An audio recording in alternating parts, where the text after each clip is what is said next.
Of all the things to remember now.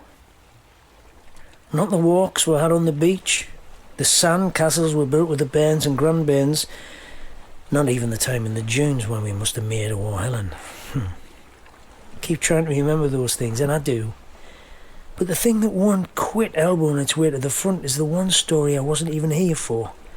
The story no one ever believed, not even me. You stopped telling it in the end. You were that irk no one would credit you. Even though we all knew it happened. 10th of December 1930. But we all agreed you couldn't have been there. Impossible. We all said you were only 7, just a bit of a lass. You'd begged your dad to take you to see the ship, and he said yes, but then he couldn't. No children allowed. And you were in such a fettle that your mum thought she'd be dragging you to bed kicking and screaming. But then you calmed down and went up as good as gold. And no one heard a peep out of you all night. And the next morning you were bright and happy as if you'd never been upset at all. It was years later you started telling the story, and years after that when I met you. So why is it that that's coming to my mind now? That of all things. They said she was the most magnificent ship ever to come into Blythe. The Empress of Scotland. She'd been a luxury ocean liner sailing the Atlantic. Her sailing days were done and she was to be broken by Hughes and Balcow at North Blythe. But before that, everything on board was to be auctioned. From staircases to chandeliers to the very last teaspoon. There'd be 10 days of viewing, and it seemed like the whole world of lords and toffs and stars suddenly wanted to come here to see what they could get their hands on. We'd never seen the like. You wanted to see it too. You never did lose your taste for the finer things, though you had to get them on a budget, married to me like. You loved a party, and you were always the best dressed whenever we went out. Anyway, you, 7-year-old, tiny, fearless little you, decided you just had to see it.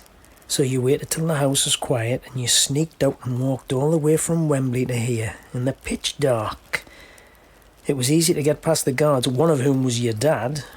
They were just chatting and smoking tabs, and you were so little you could duck past the office window and leg it up the gangplank.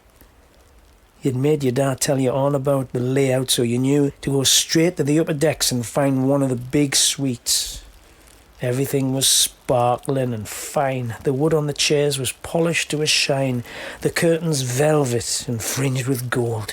Even the pot plants were gleaming.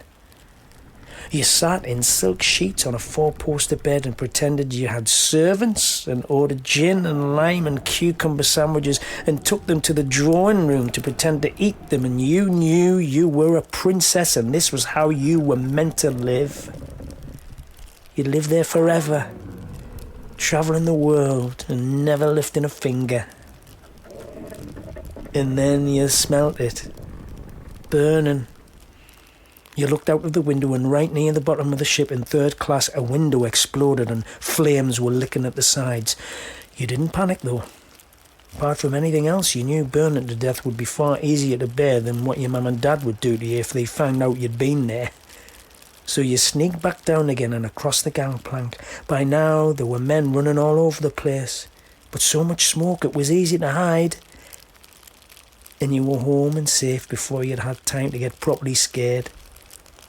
And you'd never said a thing about it for years because you knew how cross your folks would be, only in the end they never believed you anyway.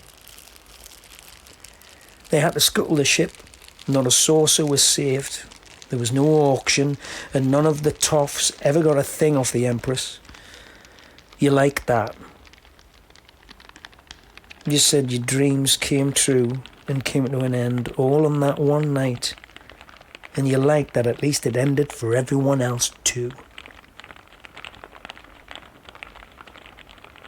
That cut me. That I wasn't your dream. I mean, it makes sense. Marrying me and keeping house and working on the tills at the co-op and raising 4 bairns, well, that's plenty of a life, but it's no one's dream, is it? And you said you were happy, and I think you were, but still, I felt like a disappointment when you said that. Maybe that's why I never believed you. Or maybe I did believe you. I just didn't want to.